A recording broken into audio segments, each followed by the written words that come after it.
સુનિથા મૃત્યુ દેવતા યમની પુત્રી હતી. માતા પિતાના ખૂબ જ લાડ પ્યારને કારણે તે ઉદ્દંડ થઈ ગઈ હતી. તેના પિતા પાપી વ્યક્તિઓને દંડ દેતા, તેને તે જોતી હતી. તે પાપ અને પુણ્ય વચ્ચેનું અંતર સમજતી ન હતી. એટલા માટે કોઈ વાર રમત રમતમાં જ તે કોઈના સારા કાર્યોમાં વિઘ્ન ઊભું કરતી અને કોઈને કારણ વગર જ મારવા લાગતી. આવા ઉદ્દંડતાપૂર્ણ વાળા કાર્યો કરીને તે બહુ જ ખુશ થતી. એકવાર એક ગંધર્વ કુમાર જે પોતાની આરાધના માટે યોગ મુદ્રામાં બેઠા હતા, તેને કારણ વગર જ તે મારવા લાગી. ગંધર્વ કુમાર પીડાથી રાડ પાડતો અને તેને ખુશી મળતી. તે આ કાર્યને રમત સમજતી હતી અને આ કાર્યો કરીને તે તેના પિતાને કહેતી અને તેના પિતા તેના આવા કાર્યોને બાલખેલ સમજીને ચૂપ રહેતા. તે ન તો સુનિથાને આવું ન કરવા માટે કહેતા કે ન તો તેને સમજાવતા. ઘણા દિવસો સુધી આવું ચાલતું રહ્યું. એકવાર ફરી જ્યારે ગંધર્વ કુમાર પૂજાપાઠ કરી રહ્યા હતા ત્યારે તે મારવા લાગી અને જ્યારે આ ખૂબ જ અસહનીય થયું ત્યારે ગંધર્વ કુમારે શાપ આપ્યો કે તું ધર્મરાજાની છોકરી છો, તારા લગ્ન એક ઋષિપુત્ર સાથે થશે, તને એક સંતાન પણ થશે, પરંતુ તારા આ દુષ્કર્મનો અંશ તેમાં આવશે. સુનિથાએ આ વાત પણ તેના પિતાને કહી ત્યારે ધર્મરાજને લાગ્યું કે તેણે બહુ મોટી ભૂલ કરી છે. બાળકની આદત અને સ્વભાવ ઉપર ધ્યાન ન દઈને તેને સારા અને ખરાબ વિશે પણ જ્ઞાન ન આપ્યું અને ફળ સ્વરૂપે તેને શાપ મળ્યો. પરંતુ હવે સમય નીકળી ગયો હતો. ત્યારે એ બોલ્યા, દીકરી, નિર્દોષ તપસ્વીને મારીને તે સારું કામ નથી કર્યું. ખરાબ કર્મો કરવાના કારણે જ તને આ શ્રાપ મળ્યો છે. હજી પણ સુધરી જા અને સારા કામ ઉપર મન લગાવ. સમય વ્યતીત થતો ગયો. છોકરી મોટી થાય છે ત્યારે તેના વિવાહની ચિંતા પણ થવા લાગી. તેના શાપને જાણીને કોઈ પણ તેની સાથે વિવાહ કરવા માટે તૈયાર ન હતું. શું કામ કોઈ પણ તેનાથી પેદા થવાવાળા પાપી પુત્રનો પિતા બને? જ્યારે કોઈ પણ ઉપાય ન રહ્યો ત્યારે રંભા નામની અપ્સરાએ તેને મોહિની વિદ્યા શીખવાડી. અપ્સરાઓ તો આ કાર્યોમાં નિપુણ હતી. હવે તેને કોઈ પણ વ્યક્તિને મોહિત કરવાની વિદ્યાનું જ્ઞાન હતું. એક દિવસ રંભા તેને તેની સાથે લઈને વરની શોધ માટે નીકળી પડી. એક નદીના કિનારે તેણે અત્રિ કુમાર અંગને જોયો. સુનિથા અંગને જોઈને જ તેના પર મોહિત થઈ ગઈ. રંભાની માયા અને પોતાની મોહિની વિદ્યાના દમ ઉપર તેણે અંગને પણ મોહિત કરી નાખ્યો. બંનેને એકબીજા ઉપર આસક્ત જાણીને રંભાએ બંનેનો ગંધર્વ વિવાહ કરાવી લીધો અને બંને સુખપૂર્વક રહેવા લાગ્યા. થોડા દિવસો પછી તેના ઘરે પુત્રનો જન્મ થયો, જેનું નામ વેન રાખવામાં આવ્યું. વેન અત્રિ વંશની જેમ જ તેના પિતા સમાન ધાર્મિક, સદાચારી અને ઉચ્ચ ગુણોથી સંપન્ન હતો. આચાર વિચાર અને વ્યવહારમાં પણ બધા જ લોકો તેના વખાણ કરતા હતા. સારા કુળમાં જન્મ લેવાના બધા જ લક્ષણ તેનામાં દેખાતા હતા. પરંતુ માતાના એક દુર્ગુણના કારણે કે જેના કારણે તે શાપિત થઈ હતી, ધીરે ધીરે વેનમાં પણ આ દુર્ગુણ આવવા લાગ્યા. કેટલાક નાસ્તિક અને દુષ્ટોની સંગતમાં તે પણ નાસ્તિક થઈ ગયો. ઈશ્વર, વેદ, પુરાણ, શાસ્ત્ર બધું જ તેને ખોટું લાગવા લાગ્યું. યજ્ઞ વગેરેને તે પાખંડ માનવા લાગ્યો.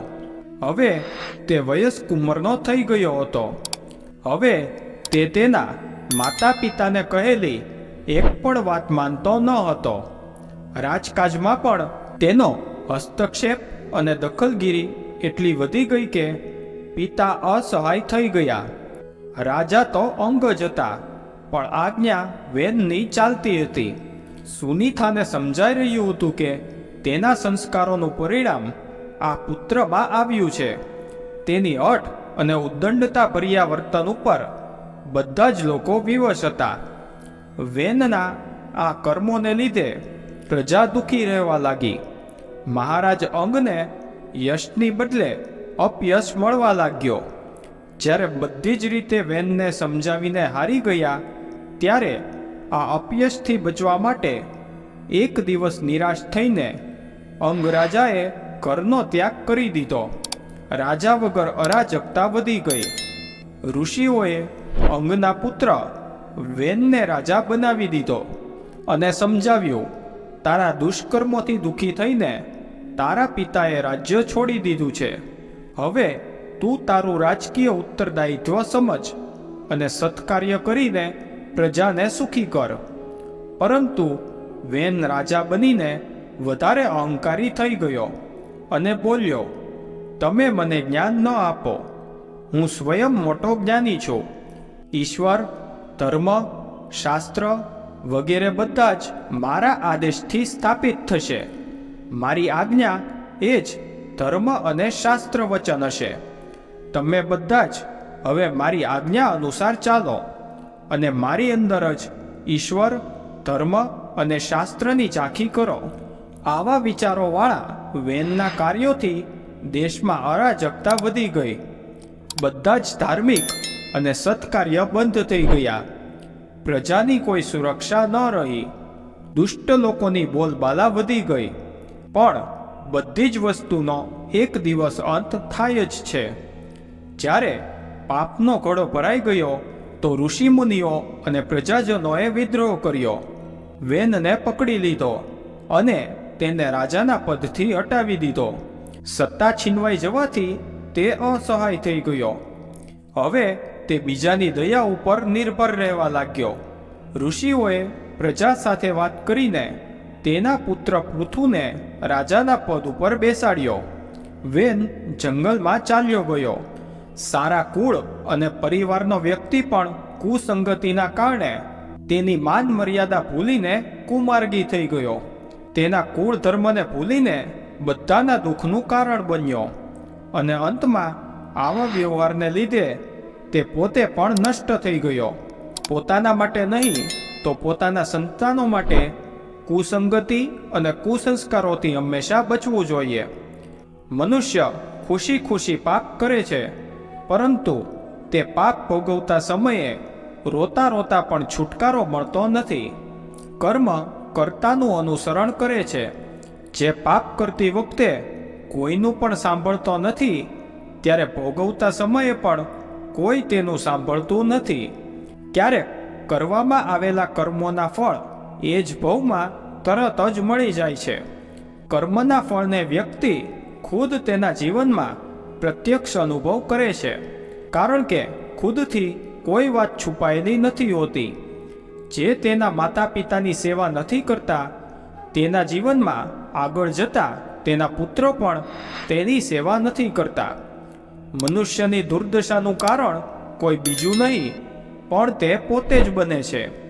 જે બીજાનું ભલું કરે છે તેનું પોતાનું પણ ભલું થાય છે. જીવનનો કોઈ ભરોસો નથી. પાપનો ઘડો ક્યારે ફૂટી જાય તેની કોઈને ખબર નથી હોતી. એટલા માટે થઈ શકે તેટલી ધર્મ આરાધના કરવી જોઈએ.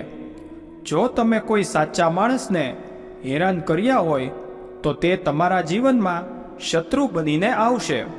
એટલા માટે જીવનમાં કોઈનું પણ ખોટું ન કરો, કારણ કે પ્રકૃતિનો નિયમ છે કે તમે જે પણ કરશો તે તમને આ જન્મમાં અથવા આવતા જન્મમાં 100 ગણું મળશે. જો તમે કોઈને 1 રૂપિયો દીધો છે તો સમજો તમારા ખાતામાં 100 રૂપિયા જમા થઈ ગયા, અને જો તમે કોઈનો 1 રૂપિયો છીનવી લીધો તો સમજો તમારી જમા રાશિમાંથી 100 રૂપિયા નીકળી ગયા. તો મિત્રો, આ વિડીયો જો તમને પસંદ આવ્યો હોય તો વિડીયોને લાઈક અને શેર જરૂરથી કરજો, અને અમારી ચેનલ પહેલીવાર જોઈ રહ્યા હોય તો ચેનલને સબસ્ક્રાઈબ પણ અવશ્ય કરજો.